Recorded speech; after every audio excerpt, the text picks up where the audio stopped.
Assalamualaikum warahmatullahi wabarakatuh. Perkenalkan, nama saya Yuda Firdiansyah, peserta Latsar CPNS 2021. Dalam kesempatan kali ini, saya akan sedikit membahas mengenai manajemen ASN, pelayanan publik, dan World of Government atau WOG. Baik, pertama kali mari kita bahas mengenai manajemen ASN. Manajemen sendiri memiliki arti yaitu suatu seni atau prinsip yang berkaitan dengan pengorganisasian, seperti menyusun perencanaan, membangun organisasi dan pengorganisasiannya, pergerakan, serta pengendalian atau pengawasan. ASN adalah profesi bagi pegawai negeri sipil dan pegawai pemerintahan dengan perjanjian kerja yang bekerja pada instansi pemerintah. Dari dua pengertian tersebut, dapat kita tarik kesimpulan bahwa manajemen ASN adalah suatu sistem pengelolaan pegawai pemerintah untuk menghasilkan pegawai pemerintah yang profesional, memiliki nilai dasar, etika profesi, bebas dari intervensi politik, bersih dari praktek korupsi, kolusi, dan nepotisme. ASN digolongkan menjadi dua kategori, yaitu yang pertama adalah pegawai negeri sipil atau PNS, dan yang kedua adalah pegawai pemerintah dengan perjanjian kerja atau P3K. PNS sendiri merupakan warga negara Indonesia yang memenuhi syarat tertentu, diangkat sebagai pegawai ASN secara tetap oleh pejabat pembina kepegawaian untuk menduduki jabatan pemerintahan dan memiliki nomor induk pegawai secara nasional. Sedangkan P3K adalah warga negara Indonesia yang memenuhi syarat tertentu yang diangkat berdasarkan perjanjian kerja untuk jangka waktu tertentu dalam rangka melaksanakan tugas pemerintahan sesuai dengan kebutuhan instansi pemerintah dan ketentuan peraturan perundang-undangan. ASN juga memiliki peran, yaitu sebagai pelaksana kebijakan publik yang bertugas untuk melaksanakan kebijakan yang dibuat oleh pejabat pembina kepegawaian sesuai dengan ketentuan peraturan perundang-undangan. Kemudian, ASN juga memiliki peran sebagai pelayan publik, yang berarti ASN dituntut untuk profesional dalam memberikan pelayanan kepada masyarakat. Selain itu, ASN juga memiliki peran yaitu sebagai perekat dan pemersatu bangsa, yang berarti ASN senantiasa taat sepenuhnya kepada Pancasila, UUD 1945, negara, dan pemerintah. Selain itu, ASN juga senantiasa menjunjung tinggi martabat ASN, serta senantiasa mengutamakan kepentingan negara daripada kepentingan diri sendiri, seseorang, dan golongan. ASN juga memiliki hak dan kewajiban. Hak yang diterima ASN antara lain gaji, tunjangan dan fasilitas, cuti, jaminan pensiun dan jaminan hari tua, perlindungan, dan pengembangan kompetensi. Kemudian, kewajiban yang harus dijalankan sebagai seorang ASN antara lain, yang pertama, setia dan taat pada Pancasila, Undang-Undang Dasar Negara Republik Indonesia tahun 1945, Negara Kesatuan Republik Indonesia, dan pemerintah yang sah. Yang kedua, menjaga persatuan dan kesatuan bangsa. Yang ketiga, melaksanakan kebijakan yang dirumuskan pejabat pemerintah yang berwenang. Yang keempat, menaati ketentuan peraturan perundang-undangan. Yang kelima, melaksanakan tugas kedinasan dengan penuh pengabdian, kejujuran, kesadaran, dan tanggung jawab.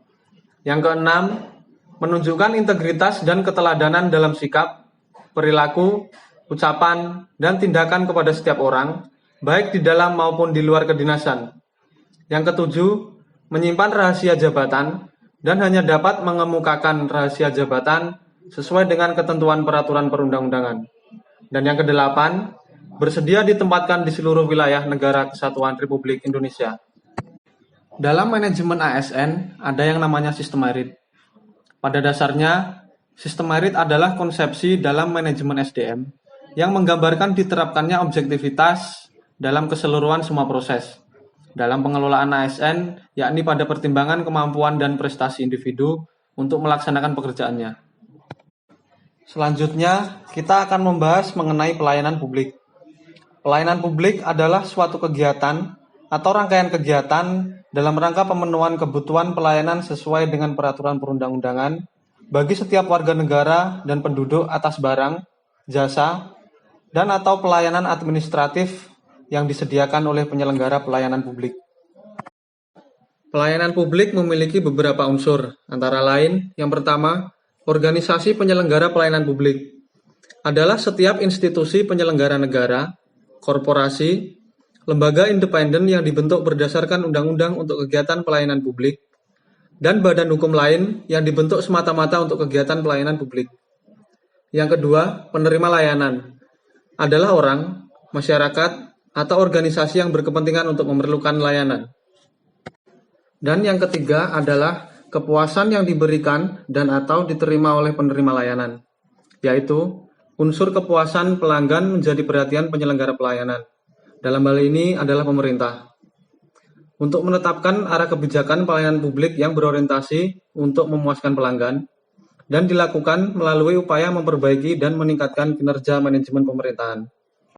Selanjutnya, pelayanan publik juga memiliki prinsip antara lain, yang pertama, partisipatif, yang kedua, transparan, yang ketiga, responsif, yang keempat, tidak diskriminatif, yang kelima, mudah dan murah, yang keenam, efektif dan efisien, yang ketujuh, aksesibel, yang kedelapan, akuntabel, dan yang kesembilan adalah berkeadilan.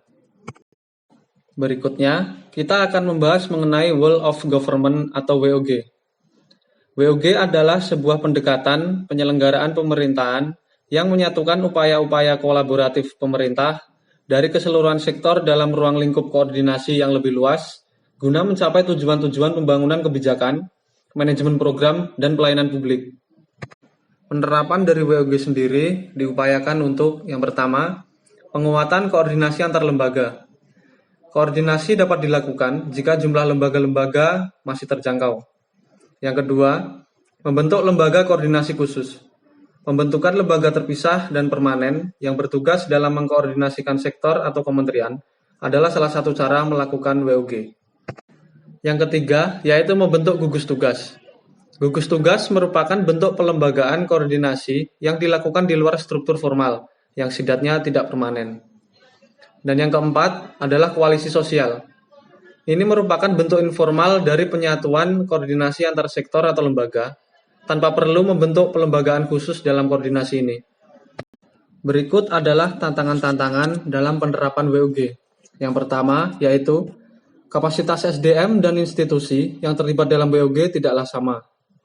Perbedaan kapasitas ini bisa menjadi kendala serius ketika pendekatan WOG. Yang kedua, nilai dan budaya organisasi. Seperti halnya kapasitas SDM dan institusi, nilai dan budaya organisasi pun menjadi kendala manakala terjadi upaya kolaborasi sampai dengan penyatuan kelembagaan. Dan yang ketiga adalah kepemimpinan. Kepemimpinan menjadi salah satu kunci penting dalam pelaksanaan WOG. Kepemimpinan yang dibutuhkan adalah kepemimpinan yang mampu mengakomodasi perubahan nilai dan budaya organisasi, serta meramu SDM yang tersedia guna mencapai tujuan yang diharapkan. Sekian pembahasan yang dapat saya sampaikan. Semoga bermanfaat. Terima kasih. Wassalamualaikum warahmatullahi wabarakatuh.